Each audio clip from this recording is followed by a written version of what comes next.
Between July 25th and July 28th of 2019, I visited Peru's Manu National Park.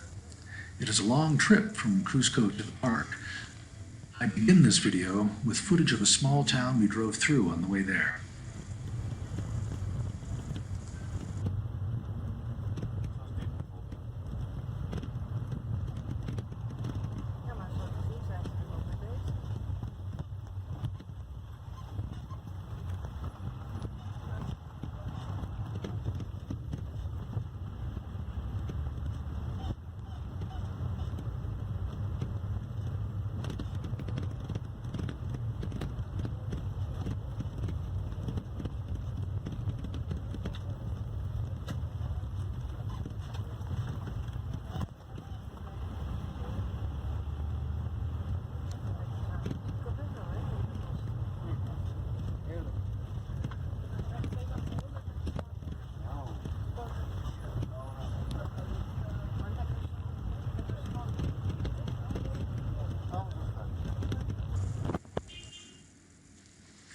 We stopped at a high point to look at some pre-Incan ruins. These small buildings were built by the Aymara people to house their dead. The doors of the tombs always face the rising sun. The tombs at this site have been restored. The rocks in the restored portions are held together by clay that has been mixed with straw. But in the original unrestored portions, the mortar is a mix of clay and guinea pig hair. We also stopped at a small village to visit a museum and a bakery.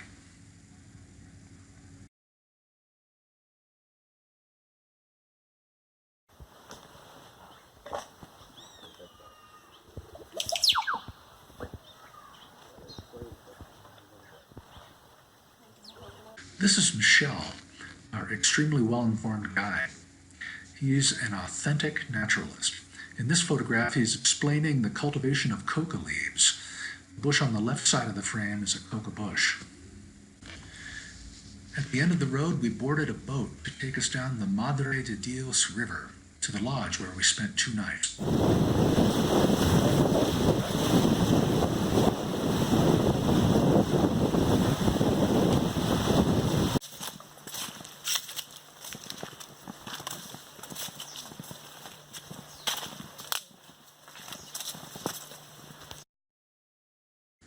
The lodge is at about 1,500 feet above sea level.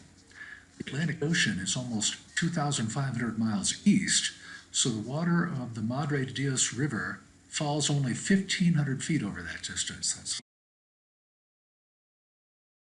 I went out one night and made a video of the darkness just to record the sounds of the jungle. I'll run it in the background while I show some of these still images. This is a bullet ant whose sting is famously agonizing. Most of our guide's warnings had to do with avoiding stinging ants.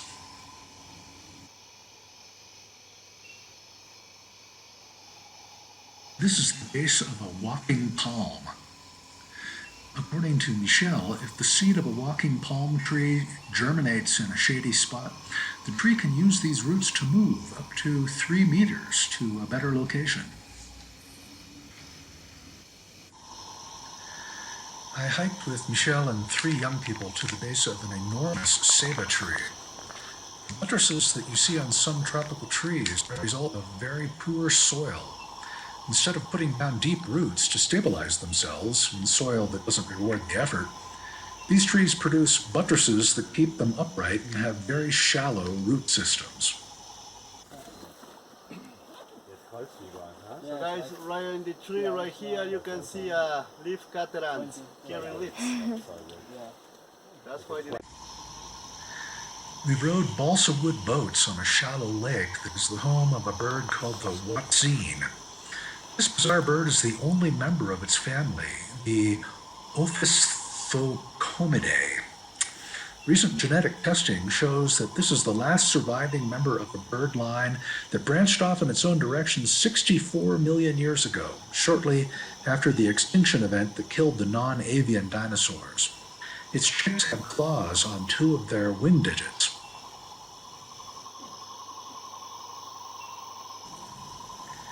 We got up well before sunrise one morning to visit the clay licks, where blue-headed parrots and chestnut-fronted macaws gather.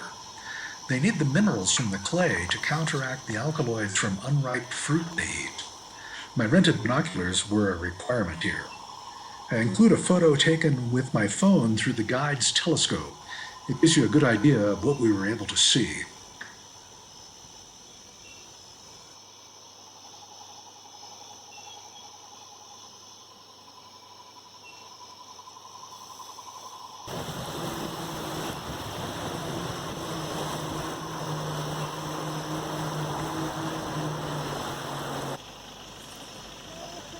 On our way back out of the jungle on July 25th, we were lucky enough to find a young anteater among the bamboo.